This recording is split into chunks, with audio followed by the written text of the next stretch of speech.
That would be 2, 3 audience. I'm Glenn, and it's my pleasure to introduce Marta, Rubinart.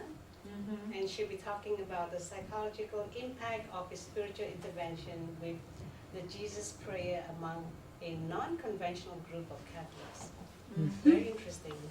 I'm looking forward to hear what she's sharing with us. Okay, thank you so much. Yeah, I was starting between following the slides or just writing things in the board, so we'll see how that unfolds organically. Because it's a long project, and probably we'll need to just give you some important pieces, and other ones maybe I cannot cover them. We'll see what happens. What I want to explain you a little bit is what is the Jesus Prayer. And the Jesus Prayer is an ancient mystical practice.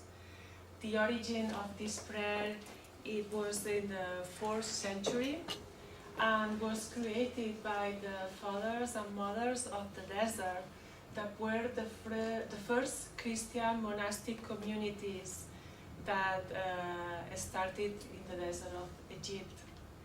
They created the Jesus Prayer as a means to know God.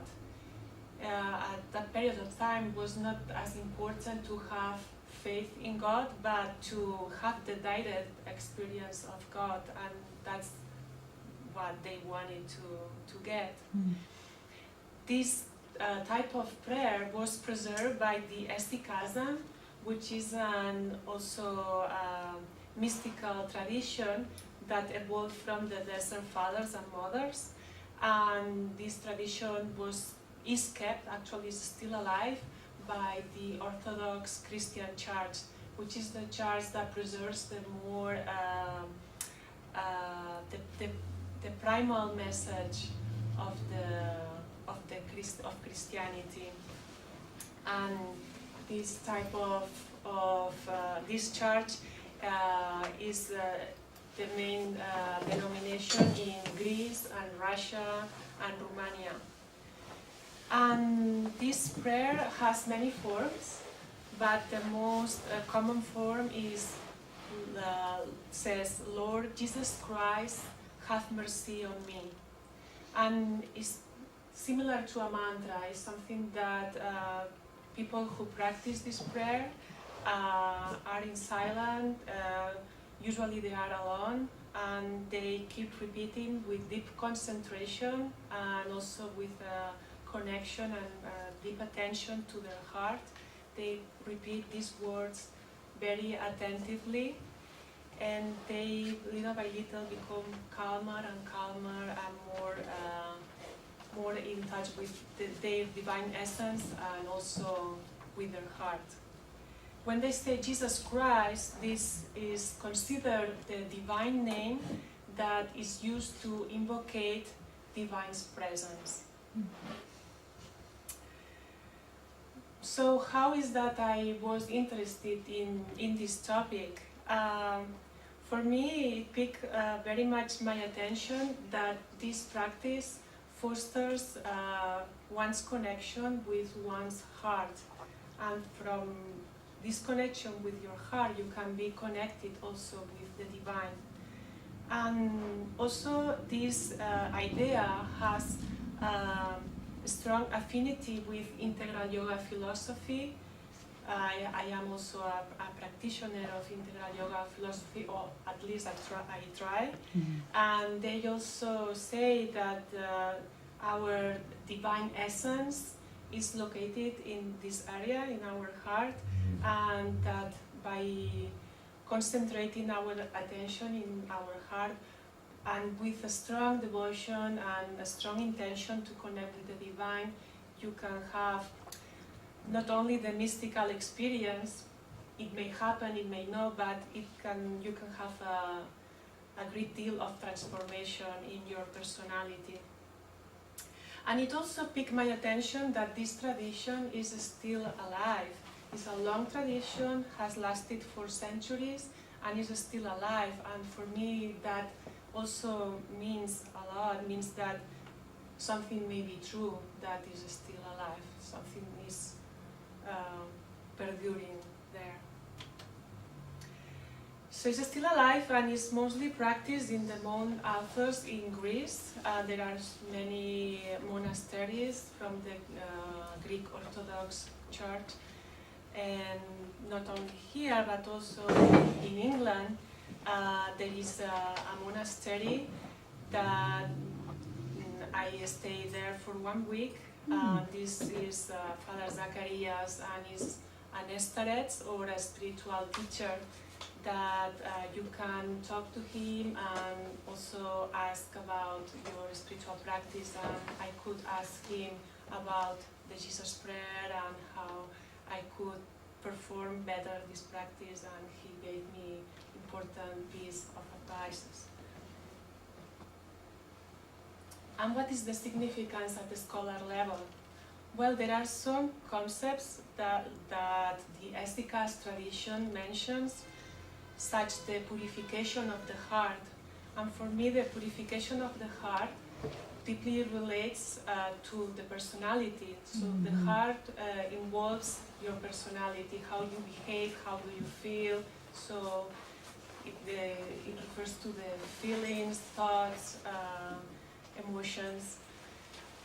And also another concept is watchfulness or vigilance. Like this practice fosters you being more vigilant and increase your watchfulness in your daily life. And for me that deeply relates also to the concept of mindfulness that is now very well known everywhere, not only in CIS but in mainstream academia. They also talk that the Jesus prayer fosters calm, a calm state of consciousness, and for me also that can be applied to how can this practice be used in order to improve anxiety states or other type of psychological symptoms that correlate with a lower level of calm.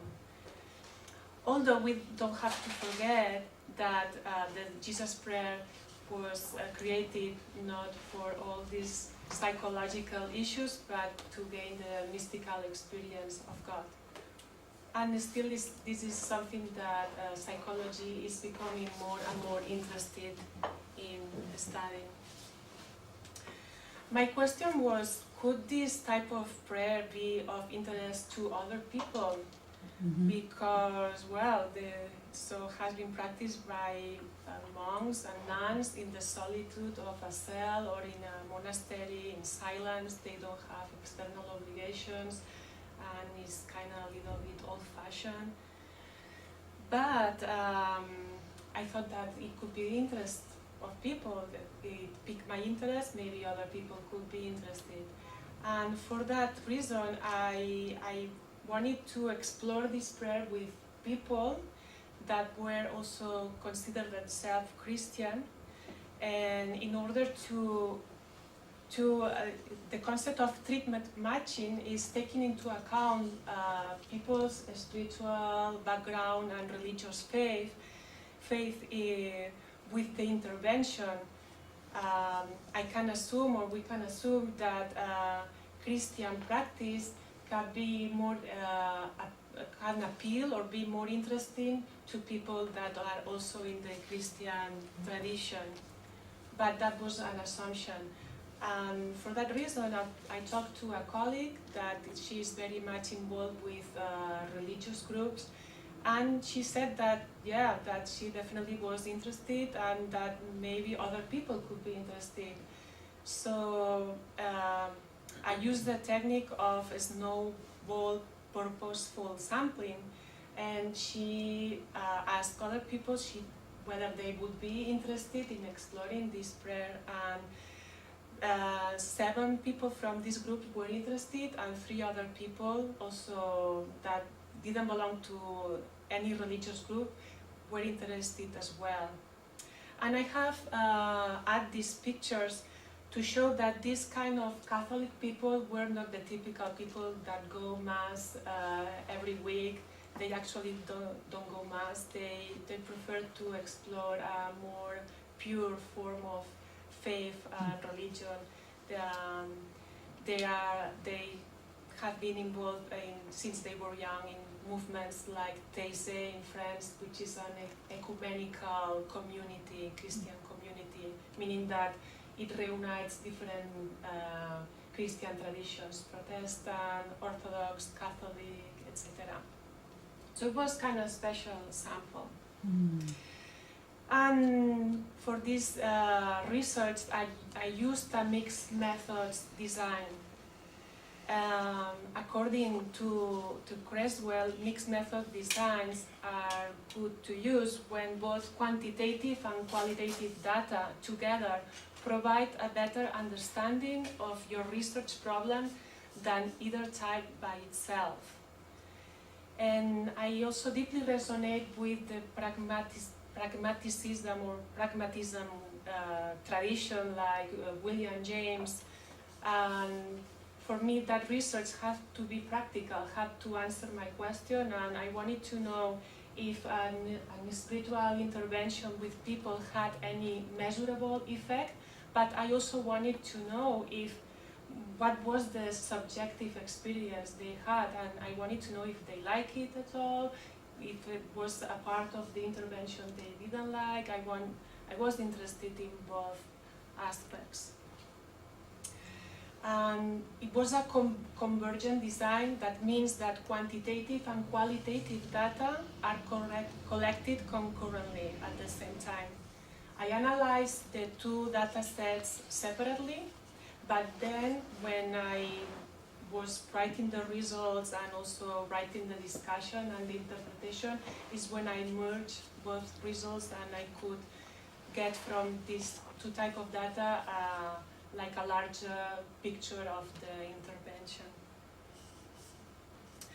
And I think I'm gonna use the word because that was difficult for me and it's gonna be easier to explain. So, can I just erase this? People aren't gonna feel like welcome now. I'm gonna write this Okay, again. that's right, that's right. So, longitudinal intervention, meaning that you take measurements at different times. And I took measurements before the intervention, like let's say 0 day or 0 month. Then I did the intervention, and then it lasted for 2 months.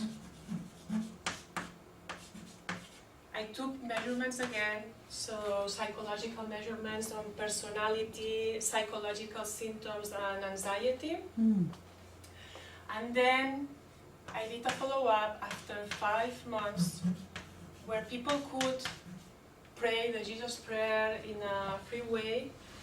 And I took again the same measurements.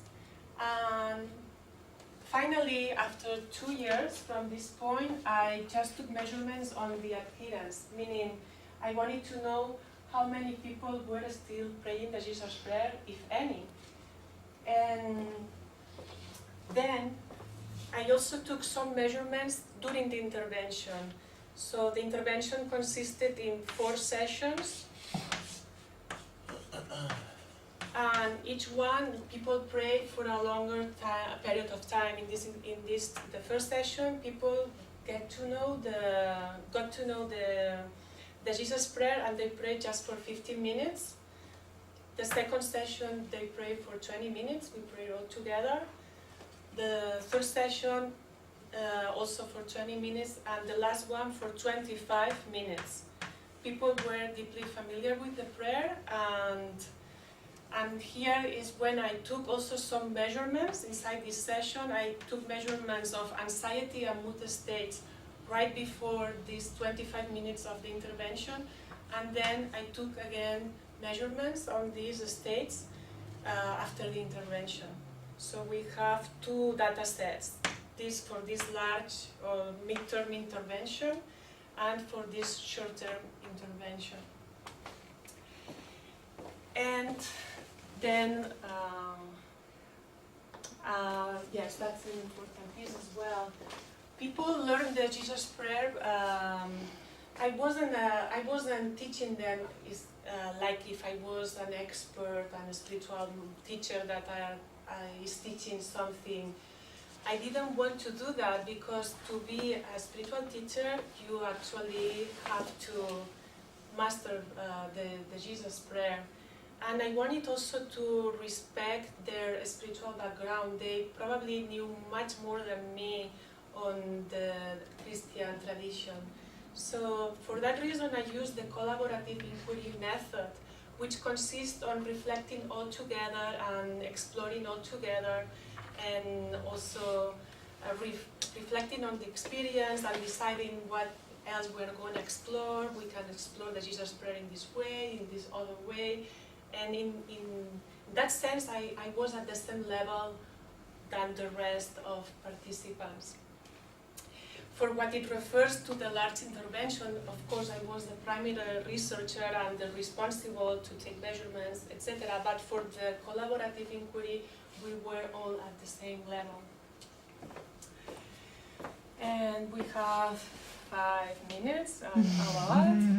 And this is, I'm describing the intervention here, but we are going to skip this.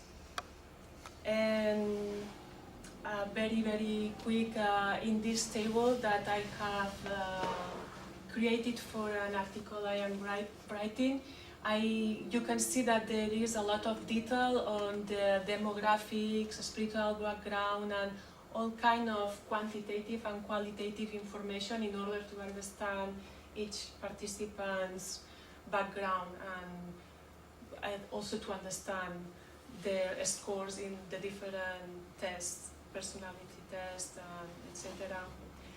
So I also registered their adherence.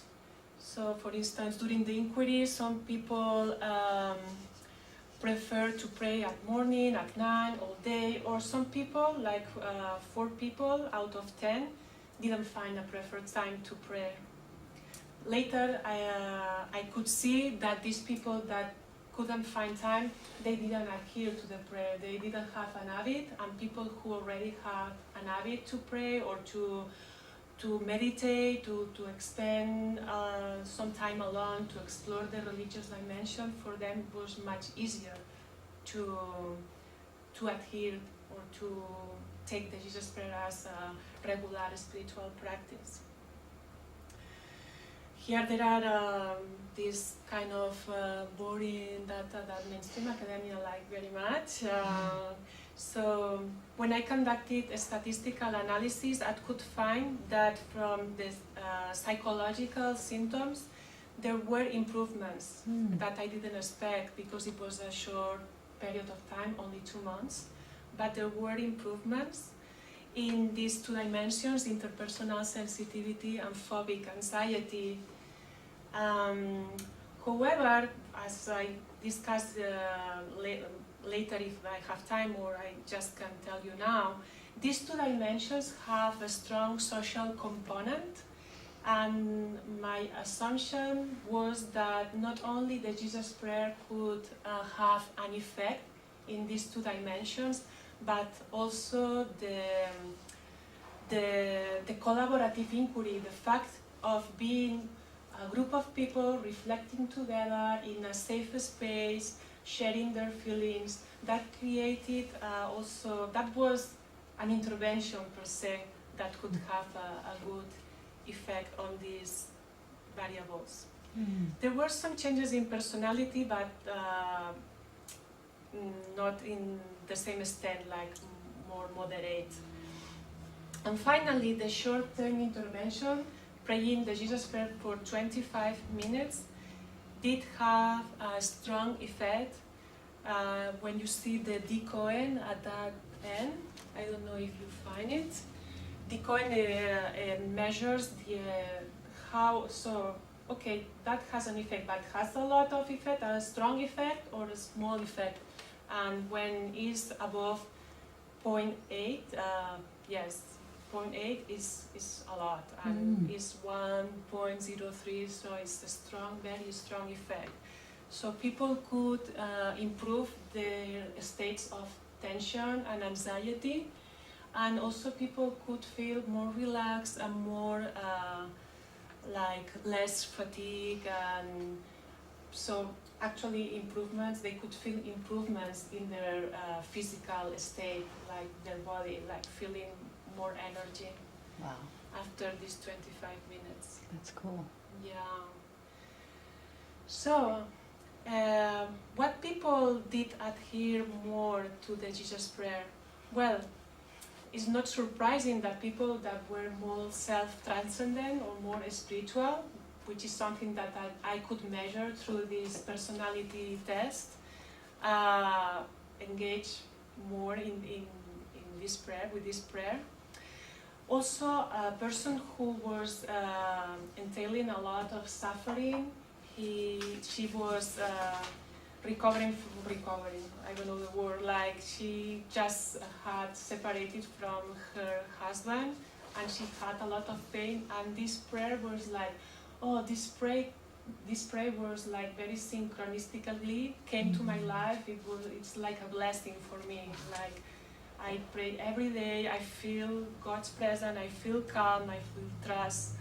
So she said, her words were like, I feel that this prayer is like a balm, like something that gives me a lot of comfort, and I feel protected, I feel so much love. So for her, it was the right time.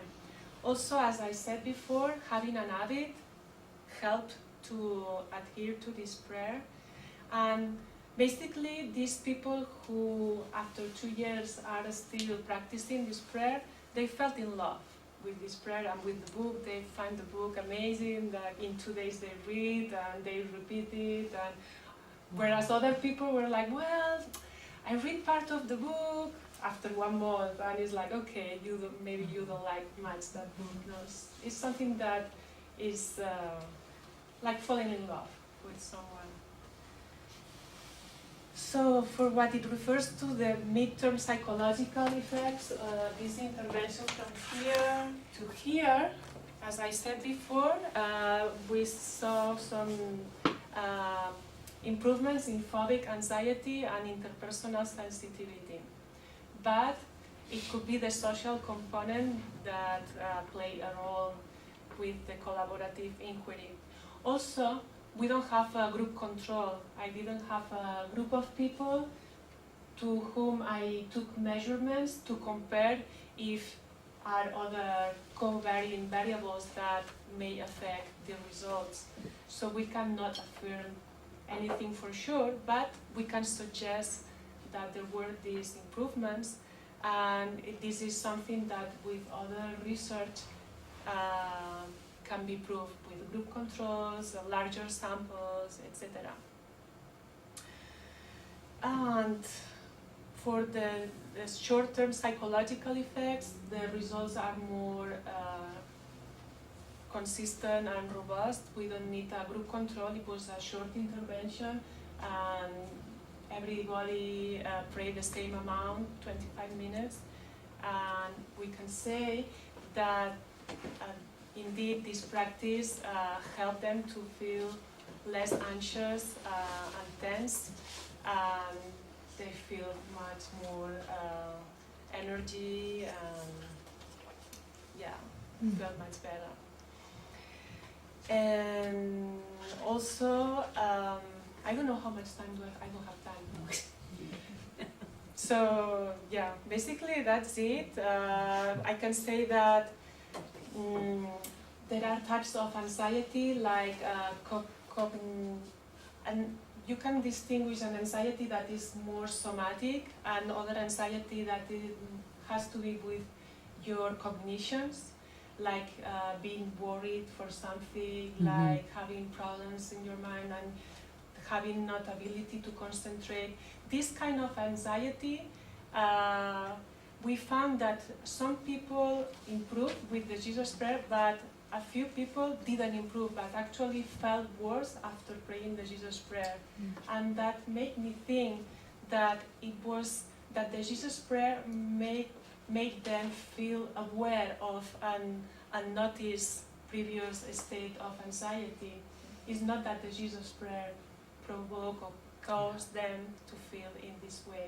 And this is something also that seemed very interesting to me to explore in depth. Like, for instance, using the Jesus prayer as a mindful practice, because mindfulness also helps you to be aware of these type of states. Well, the limitations of the study is the control group, and that not everybody had the same intervention. People could explore the Jesus prayer in a free way, so I cannot say anything about dosage of the prayer, but this is something that can be explored in other research. And finally, other research lines would include other type of samples, maybe Christian from other denominations, Protestant, etc., different education levels, because this was a highly educated sample. Other studies should include a group control. Maybe other studies could monitor time, like, okay, let's explore 20 minutes, 25 minutes, half an hour, how that works, what is the optimal dosage. And also explore the Jesus prayer as a tool for psychotherapy, like it helps you to lower your levels of anxiety, and it may also be used as a tool for developing mindfulness. So these are also things that can be explored. And other studies could compare the Jesus prayer with other spiritual practices like mindfulness or transcendental meditation or other types of prayer. And that's it. Thank you.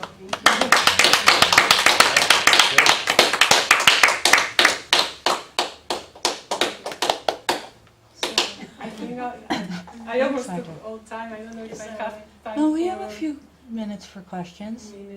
I have one. You do? Yeah, I'm curious to see how many of the 10 folks after 2 years were still doing the prayer. Yes. So from the 9 folks, I wasn't able to have follow up with one folk. Oh, so we were 9 at the end, and from these 9, 3 were still practicing the Jesus prayer every day. Wow. And 2 were practicing this prayer when they felt like they needed extra support. Only the 3 more were like, no, I couldn't because I need the group. For instance, for some people praying alone, because it requires a lot of concentration, like a mindfulness practice, that you pray better in group than by yourself. It was similar. She said, I need the group. It's so difficult for me to be in this state of consciousness. I mean, it's really profound, right? Because if you introduce this to people who never tried it before as an intervention, and then 2 years later, you have 5 out of 9 still using the practice at different times, I think that's a finding there too. Yes. That warrants the exploration of the practice and introducing it to contemporary Christians. Exactly. Yeah. And actually this participant that she just separated from her husband, she had been practicing the Zen meditation for 15 years. And actually for her was much easier to concentrate because she had this training, but she found that this prayer gave her something different, a different quality than the Zen practice meditation, because she could feel this presence, this connection with something that was amazing. She was like, I'm super surprised. Some weird things are happening to me, like sometimes I think because feeling, really feeling something. Yeah. Question over here. Yes. Yes, Marta, it'd be interesting to have non-believers do this study. You know, people who are not Christian, and to see what, I mean, obviously the words from the Jesus prayer touch into their faith and kind of animate their whole experience with the Christian story. So they seem like a pretty easy way to connect with, you know, what the prayer has to offer. But what about people who don't know about Christianity or aren't familiar with it? You know, that'd be really fascinating just to see if that has an impact, and then to compare it with like other Christian prayers. You know, whether it be the Hail Mary or some of the other many prayers that are out there, to see if there's differences. So you could go all kinds of directions with this research and have some pretty profound data. That's true. This is something that I have been thinking about this, like how can I convince people that are non-believers? At least I think they don't have to reject the figure of Jesus Christ, otherwise it may be difficult to connect with this prayer.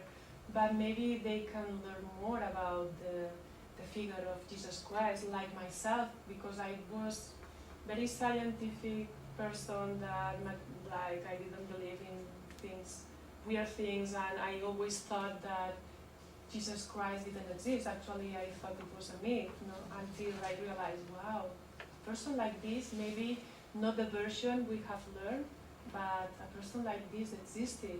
That's amazing, that's very profound.